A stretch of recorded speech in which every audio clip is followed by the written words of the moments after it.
right, after a pretty poor 2022 NFL draft class for quarterbacks, with the likes of like Kenny Pickett being the only first-round pick, there was a lot of hope, a lot of optimism, a lot of excitement for the 2023 class with the likes of Bryce Young and CJ Stroud headlining the group. Both players were seen as consensus top 10 picks. Both were guys that were considered, number one caliber. But as the course of the season has progressed, we've had a couple other guys pop up and establish their names, and that being Will Levis and Anthony Richardson. Now, all four players seem at this point guaranteed to be first-round picks. But Will Levis has become the most polarizing player in this draft class. I mean, anytime an analyst mentions him as the second or first ranked quarterback or mock. I mean, Mel Kiper had him as his second rated quarterback ahead of CJ Stroud. Todd McShay had him drafted second overall in his mock draft. And Draft Twitter didn't lose their mind, but we had several people out there just openly pining it and saying, what are they doing? This is blah, blah, blah. I'm telling you right now, Draft Twitter, everybody else who's a Will Levis hater, you've got to brace yourself because he's going to go very high in the 2023 NFL draft. I think at a minimum, he's going to be the second drafted quarterback in this class, and I'm not going to be surprised if he ends up being the first pick in this draft, going ahead of Bryce Young, going ahead of CJ Stroud. Because, NFL teams like him, right? Mel Kiper, Todd McShay, they're, the big NFL draft analysts. We're going to see more guys like Daniel Jeremiah start putting out his mock drafts. You see these national guys, these guys that have all these ties to NFL teams and scouts, have them up that high. And that's because NFL teams really like Will Levis. I mean, look at John Middlecoff, former NFL scout, 3 and Out podcast, friends with people in the scouting community, general managers of that. He's talked openly several times about how teams love Will Levis and have him going over CJ Stroud. Colin Cowherd has heard from NFL decision makers that they like Will Levis. Greg Gabriel, former NFL scout with Chicago Bears, has said that he's talked to people who view him high. Even Sean Payton, on the radio, on TV, whatever you want to call it nowadays, has talked about how he really likes Will Levis. NFL teams like Levis a lot. Right? And why? Why do they like Levis? Well, he's got the size. He's got the arm strength. In today's NFL, we're seeing the quarterbacks that are at their best, the top of the top, have those physical traits. Justin Herbert. Look at him. When he came out, there was a lot of people pining him about how, he's a stink and dunk. He's big, he's athletic, he's got a strong arm, and now he's one of the best young quarterbacks in the NFL. Look at Josh Allen. And I think Josh Allen and Will Levis's situation parallels itself quite a bit.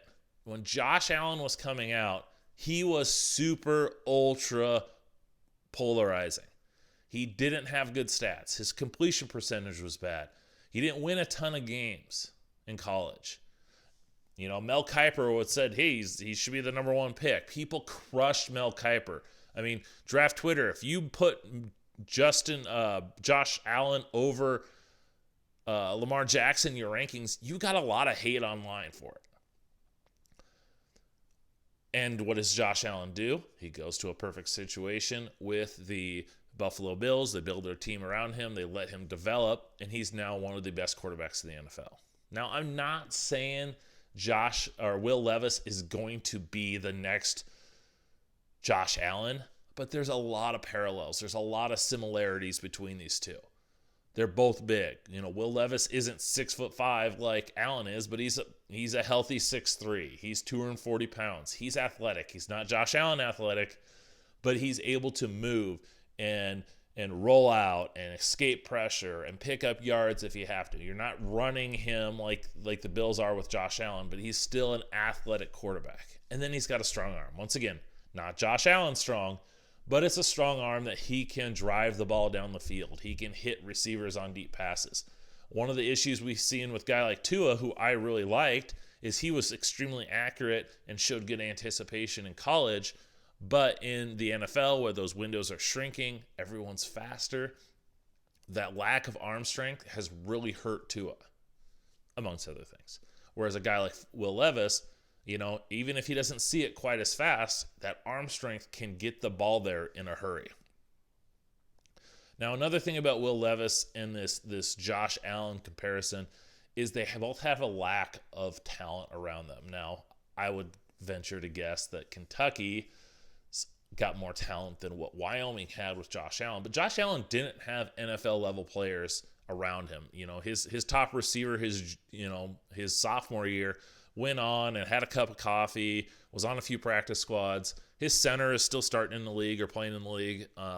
He had a tight end that kind of got a cup of coffee. He, running back, same thing, had a few, games. But a lot of those guys were quickly out of the league. And then Josh Allen's junior year, all those guys were gone. The team didn't have as much success, but Josh Allen kind of willed them to getting, some of Wyoming's best seasons in the last, 15, 20 years. Will Levis, look at where Kentucky's been with Will Levis as their quarterback. They were a top 10 team at that one point. Who are his receivers? Who is his running back? Who is his offensive line? We're not seeing these big names. It's not like he's got Henry Ruggs, Jerry Jeudy, Jalen Waddle, type guys with him. He doesn't have a whole lot of talent. He's got good players, don't get me wrong. You're in the SEC. You're a top 25 team. You've got players. But he's having to do a lot of that on his own. His best weapon he had was his first year at Kentucky, his junior year, when he had Wan'Dale Robinson, who was a second-round pick. And I would say that was a better statistical year for Will Levis. So we see that comparison. I think people are crushing him because who does he have to throw to? He's playing in the toughest conference and winning games, winning 9, 10, 8 games, whatever it may be, in the SEC with not a lot of NFL talent at his disposal. So I think when we crush his stats, we can't really we have to see the whole picture. We can't just look at those stats and say, well, he only threw for over 200 yards so many times. Well, who did he have to throw to? Another thing, so like I said, there's a lot of comparisons there. I said NFL teams love him. Not only does he have those physical traits, he has a lot of, those physical traits that we see that are successful. But I think the thing that people also forget is he's played in the Kyle Shanahan, Sean McVay offense for 2 seasons. His first year at Kentucky, his offensive coordinator was Liam Cohen, who came from Sean McVay, was a position coach, intern, whatever you want to be. He comes to Kentucky. They run that McVay offense, and they have a lot of success. So much success that Cohen ends up being the offensive coordinator, quarterbacks coach for Sean McVay. So then year 2, he has Rich Sangrello, who was a former offensive coordinator with the Denver Broncos, but had spent time before he came to Kentucky as Kyle Shanahan's quarterbacks coach. So Shanahan, McVay come from the same tree, the Mike Shanahan tree.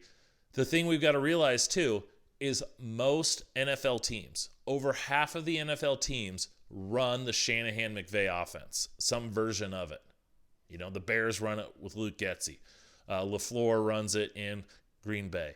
Mike LaFleur runs it in New York. We got the Dolphins running it. I mean, team after team after team. It's the hot offense in the NFL.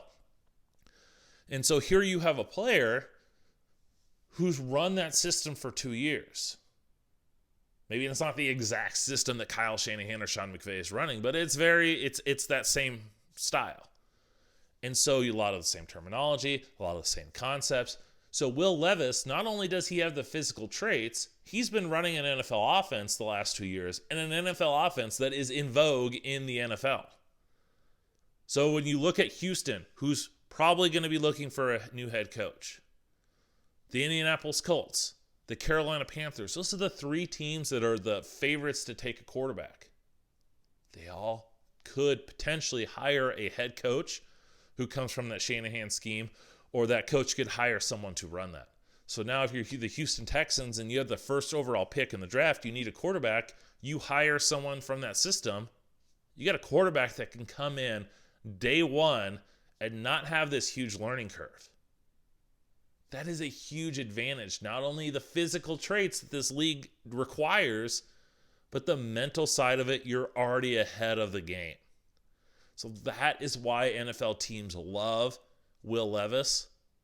And that's why I think he has a chance to go high. I mean, if we look at the other two quarterbacks that we're talking about, CJ Stroud, Bryce Young. I think Bryce Young is the best quarterback in this draft. He's my number one rated quarterback. I like him. He's got everything you want except for size. He's under 6 foot. He's not a 220-pound quarterback.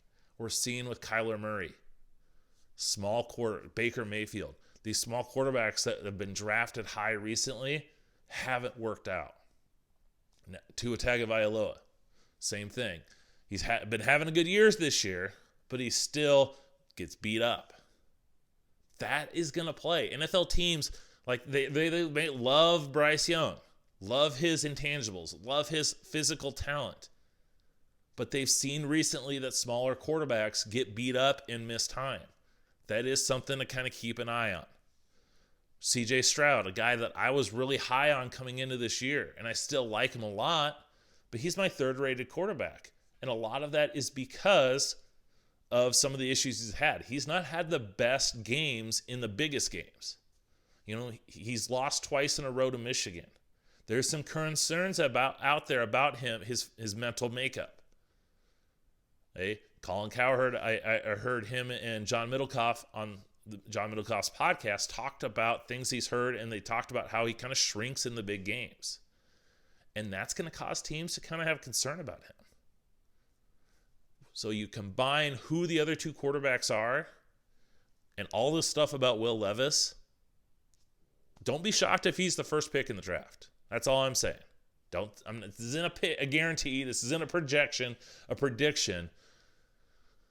I still think Bryce Young is probably going to be the first quarterback taken, but if it comes out leading up to the draft and now it's consensus that it's going to be Will Levis, don't be surprised.